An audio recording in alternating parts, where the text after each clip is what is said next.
আসসালামু আলাইকুম দর্শক। ভয়ঙ্কর পরিকল্পনা নিয়ে আওয়ামী লীগ ফিরে আসার চেষ্টা করছে। আগামীতে ঢাকা দখলের যে পরিকল্পনা, এটা অনেকভাবেই অনেক গুঞ্জনের মাধ্যমে শোনা যাচ্ছে এবং ইতিমধ্যেই কিছু সিমটম দেখা দিয়েছে।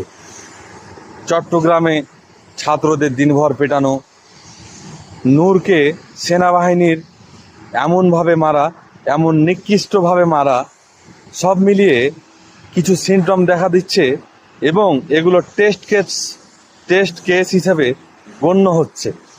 যারা বোঝে তারা বুঝতে পারছে এগুলো টেস্ট ম্যাচ চলছে, আগামীতে ফাইনাল খেলা হবে এবং ফাইনাল খেলা সেনাবাহিনী, চুপ্পু গ্যাং, ওয়াকার গ্যাং এবং ভারতপন্থী সুশীল বামমারানি গ্যাং সব মিলিয়ে একসাথে হয়ে ঢাকা অ্যাটাকের পরিকল্পনা চলছে।